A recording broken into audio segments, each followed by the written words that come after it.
This is Stacia, and I wanted to share a game that was played at a wine bar called the Wine Spot in Cleveland Heights, Ohio. Yeah, so both players were sipping a red Pinot Noir during this game. And yeah, my opponent was Lisa Sharon, um, rated about, well, she's unrated, but she's probably about 1400 is our best estimate. And she plays at the Senior Chess Club in Cleveland, Ohio, and she's basically the only female player in that club. So her and I had talked about getting together for months now, and we finally did it to play some, fairly serious but casual over the board games. Our first game, I did take a win against Lisa, and I don't believe we used a clock at all that game. This one, however, was G30 with 5 second delay. So without further delay, yes, I made that joke. um, let's have a look at this. Okay, so I went E4, she went E5, and I went F4. This is the King's Gambit, and I was pretty excited to play this against her because I know that she's not very familiar with it. And as you may or may not know, you have to be very careful against the King's Gambit. She played D6, so not accepting the pawn. We did have a game previously at the Senior Chess Club where she took the pawn and got in real trouble in the opening. So I think she is very sensibly declining to take it now. Knight F3. And yeah, this move, Knight F6. So I think this move is good. But it's not one that I've really faced. So I was kind of out of book already. I mean, she's kind of playing a bit passively by declining and not putting the bishop outside the pawn chain. So, but she, I think reasonably wants to just develop her pieces, castle. It's a good, safe plan for black. I like it. And it will turn this into more of a positional game. So, she's attacking my e-pawn, so I played knight c3, defending it, and she went knight to c6. So developing a piece. I think this is great. And I responded with bishop c4, a normal developing move. Although this may be a slight inaccuracy, and well, it might even be a mistake. So if you'd like to pause your video, and see how to punish this move, go ahead and do so now. Yeah, so the problem with bishop c4, computer gives bishop b5, by the way, instead, is the fact that the bishop is susceptible to the d5 pawn push. So white can take advantage with the move knight takes c4. So taking a pawn, when I recapture with my knight, there's now d5, forking my two pieces, so black will regain the piece. I should probably go bishop b5. And after pawn takes knight, this knight is hit, and because of this pin, I can take here. And yeah, so now bishop d7, I think. And I mean, the computer engine is, hang on a second. The computer engine is saying that white has a slight edge here, but this is not a line that I would willingly go into as white. I think it's sort of unnecessary. So, I mean, I don't know if this pawn is strong or weak, but I think black's doing fine here. So, okay, let's go back. So bishop c4 does allow knight takes e4, and she played bishop g4 instead. So this move's interesting to me because this is sometimes called the bad pin. The reason is black is sort of saying that they're going to give up their bishop for this knight. I mean, I could always play h3, and after bishop h5, g4. If the bishop dropped back here, I would win it with f5. So that usually doesn't happen. So instead there's sacrifices, and I don't think they're good at all. So this bishop, h3 might be good soon. Probably not right away, need to develop. And the other reason is sometimes, like with a Legal's mate type theme, the bishop can take this knight. So I tried to set this up during the game. Unfortunately, I think it just doesn't work though, because this knight on f6 doesn't allow Legal's mate because it's guarding this square. In Legal's mate, you want to play knight to d5 checkmate, but that's not going to happen when the knight can just take. So I'll show you what I mean in a minute. All right, so I played d3, and she played knight to d4. I think that's a good move. I didn't know during the game if it was good or not, but I can tell you that in the King's Gambit decline lines, especially, or maybe only, this knight on d4 is kind of pesky. It's attacking my pin knight, so the knight on f3 is under a bit of pressure, and it's monitoring the fork on c2, because that would fork my king and my rook. So this is a very, very strong piece. Also not easy to get out of there. I can't play knight e2 because, well, I could, but it would wreck my structure, I guess. Yeah, I would have to play this. That might actually be okay, but it's just pesky, is my point. So let's continue. Here I played the move f takes e5, a tricky move. So I actually saw that Legal's mate won't work in this position. So, like, for example, if pawn takes, let's see if this works. If pawn takes, I could play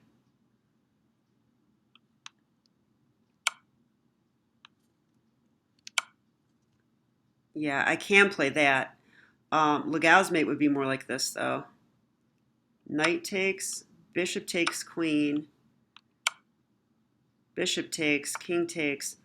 Yeah, and now the point is knight to d5, checkmate. But the problem is this knight is here. So if I were to play that, the knight would take. So the Legal's mate isn't working here. But I did see that this other idea does work.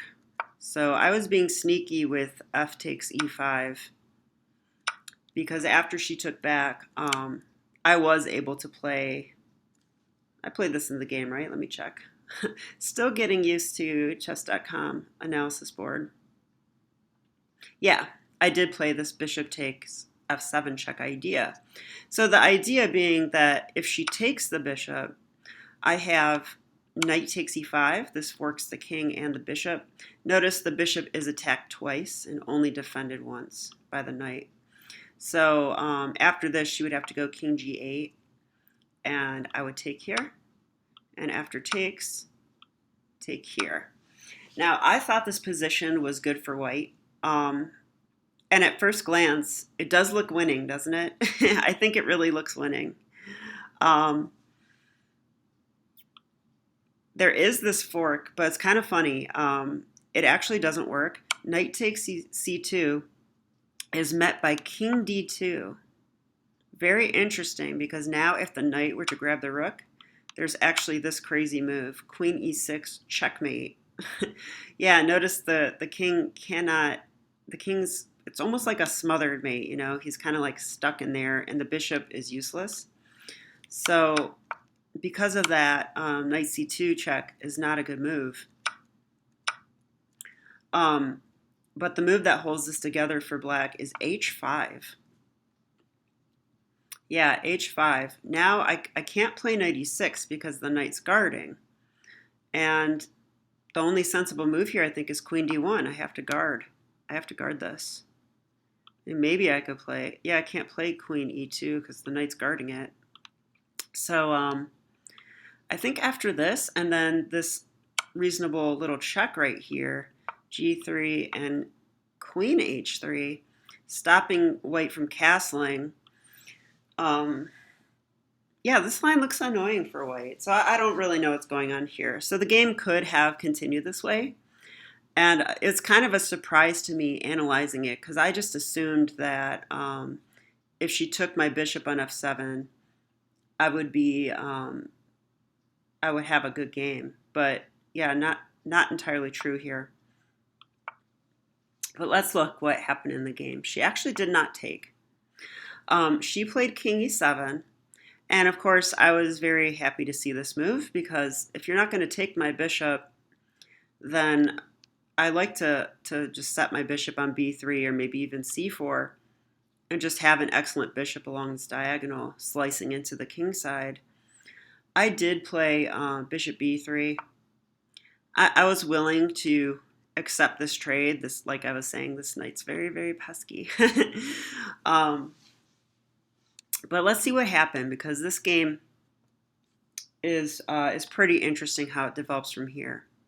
So feeling very good about my position, she played the move king e8, or not king, queen e8.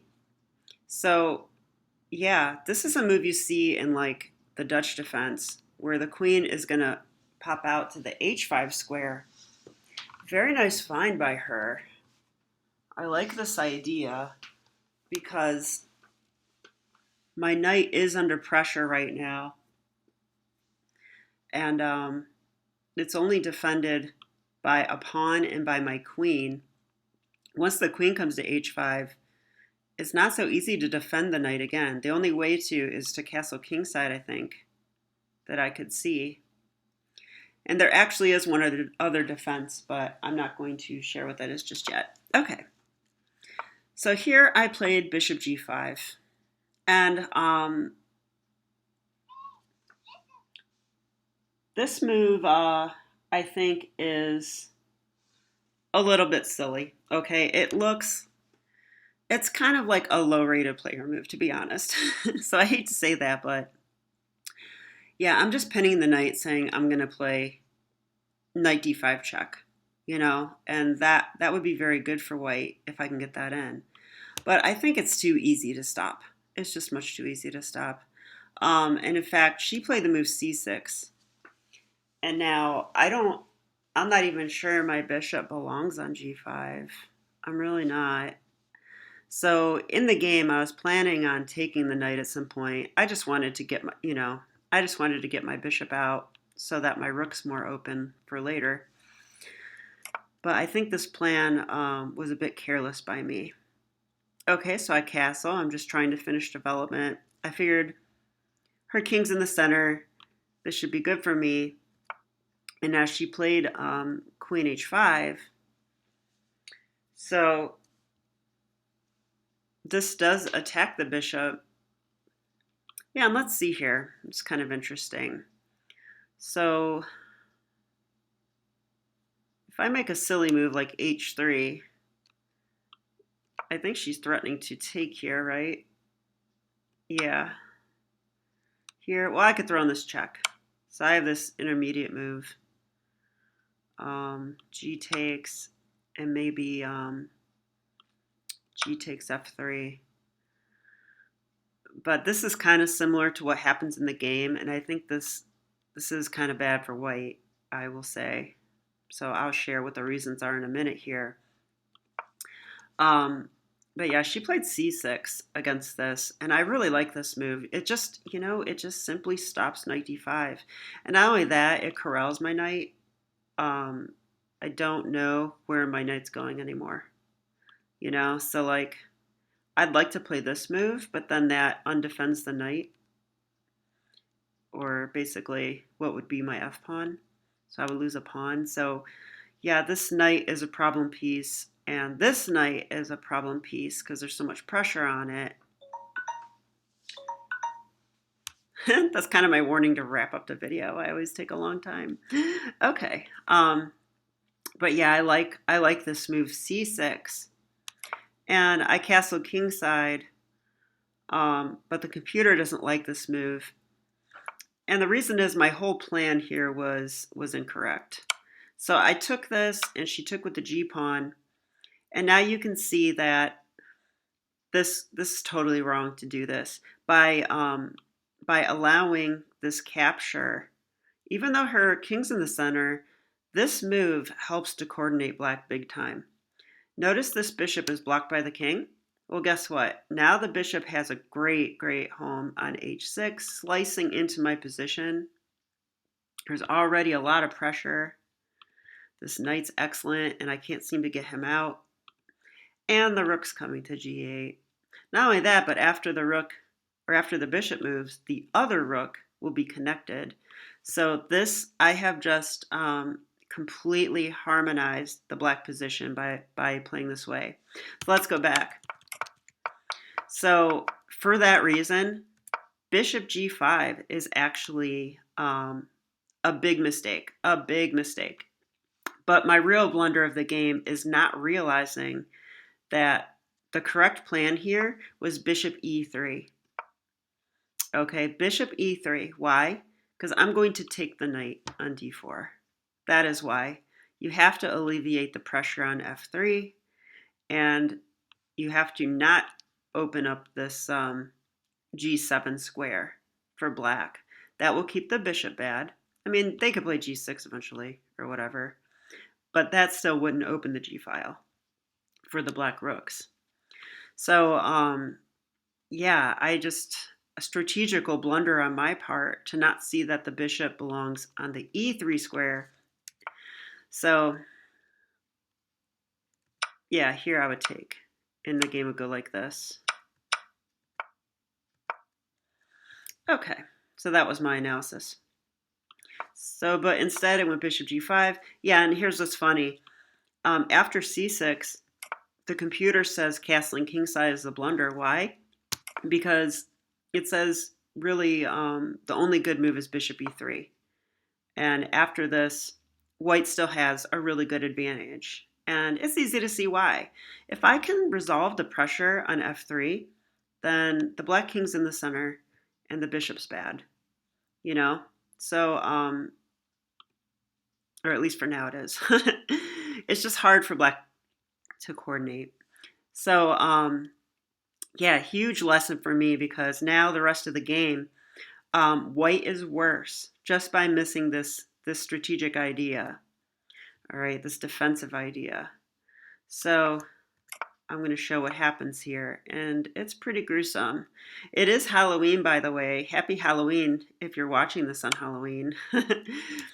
Yeah, so now black hunts me down, hunts me down, because the bishop's coming, the rook's coming, and my king is uncomfortable, and this knight is a monster. I played h3. So what else can I really do? You know, it looks like h3 shouldn't be played here. Yeah, it really seems like h3 shouldn't be played here. But it is the top computer move, believe it or not. I can't even find another move for white, to be honest. Knight e2 seems bad because of what I said earlier. I mean, I can't move this pawn. Moving this rook here is useless. Yeah, what do I do? I don't know. Maybe this, but this knight has no future this way either. Black could even do this and just claim my knight's horrible on a4. I don't know. There's no good moves. Okay, maybe king h1.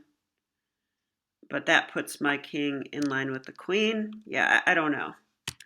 I don't like any of it. h3 is the top computer choice as well. So that just tells you how bad my position is.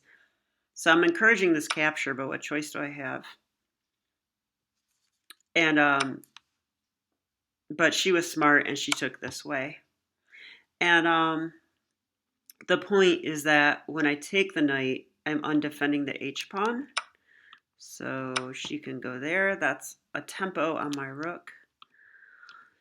Yeah, and I knew I was in big trouble here, and I was just kind of trying to stay calm and play the best I could. Because if she does mess up the attack or she's inaccurate, maybe I'll have some chance. But definitely doesn't look good for me. Now the computer gives king f2 here, sacrifice in exchange, which black shouldn't even take. But I played the most natural move, rook f2, just saving the rook. Unfortunately, this does take that square away from the king. And now she played the best move, bishop h6. So I saw this would come, but I didn't really know what else to do. So now the threat is bishop b3, which would win this anyways.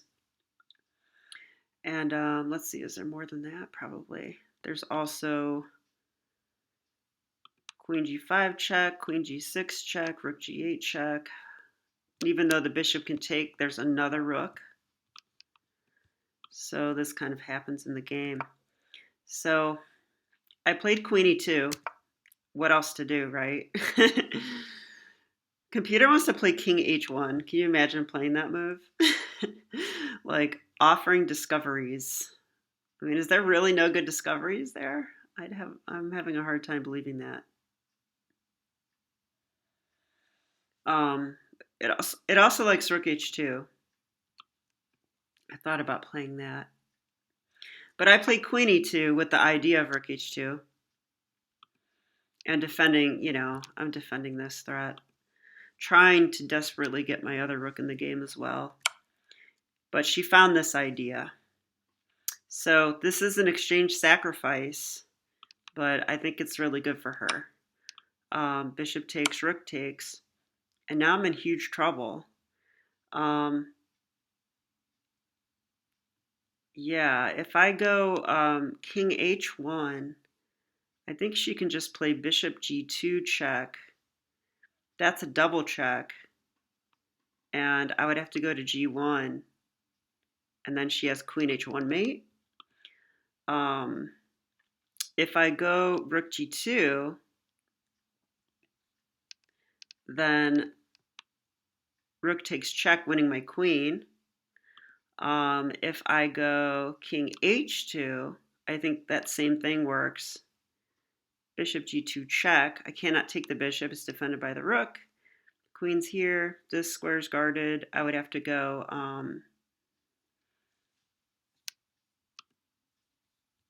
yeah, same thing. So let's look at some of these. So king h1 check here, checkmate. So that's no good. And if king h2, same thing. Yeah, I don't have a move, king g1. Yeah, and rook g2. Yeah, I was going to say this is good, but I think bishop takes might be even better. I'm not sure. Yeah, what about this move? I think I have to give up my queen because otherwise I'm going to get mated.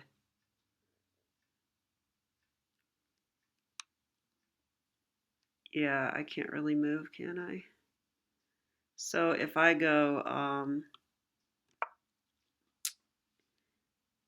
here, queen h4 check. Yikes. King g1. Yeah, I don't have this, so I have to go here. And it's going to be, I was going to say our old friend, but I guess I have king f2. So maybe bishop f1 check. That should do the trick, right? I could take, and now what?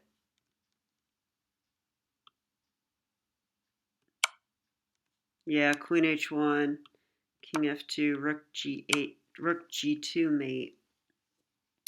So yeah, no matter how you slice it, I think white's done for. In the game, let's see what happened. I went queen e2, and she went check, takes, check, and I did play king h1. Now my idea was to play rook h2, but she found this idea, bishop g2, just like I showed in the analysis.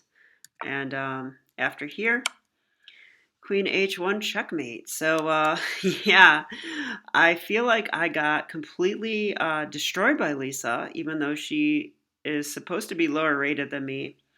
And let's have a quick look at the game. So what happened here? How did I end up in such a horrible position? Well, I think it all comes down to that move that I mentioned, that strategic idea I mentioned. So this was a King's Gambit declined, um, a passive variation with d6 early and no pawn takes.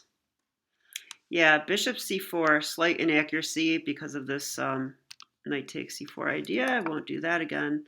D3, knight d4, very, very strong knight. I don't think I will ever underestimate that knight again. This knight was a huge problem this game, and it came to tell. So I had this nice little thing. I also learned that my idea to win this bishop, or basically win the f7 pawn, isn't that strong because of the continuation. It's kind of funny, right? Like, you'd think this would be good. Like, how could this be bad? But king g8, knight takes, and black can take. They're threatening this, but it doesn't work. Sorry, not that. This doesn't work because of what I said. Knight takes, king 2, knight takes, queen e6, checkmate. But black has this idea. h5, queen d1, queen h4 check, g3, and queen h3. And computer says white's only a tiny bit better there. Yeah, it's not a one game like I thought it would be. So yeah, I'm just getting all sorts of wake-up calls this game. She played king e7. I thought this was horrible, but as you can see, not so easy to punish during the game. Bishop e3, very awesome idea to continue her pressure on my f3 knight. I failed to realize that and played the move bishop g5 with a one move threat easily defended by c6. So this, I feel like not just this move, but the next move too, because I castle kingside. This was my huge mistake of the game, is not realizing that this bishop belongs on e3. Why? We have to take this. We have to take this and in turn relieve the pressure, and then black's lack of coordination is enough for a strong advantage for white. So unfortunately, I missed this idea. c6. I missed this defensive move too. After this move, my knight is useless. Castle kingside instead of bishop e3. Yeah, and another thing I missed. I totally missed that after I take this, this move is very, very desirable for black because of the mentioned ideas. So now black's just got a great position. Yeah, computer also gives rook takes here. You know, I mean, not a move that I'm going to play. It just means my position's that bad. Yeah, and here, after rook f2, I'm losing.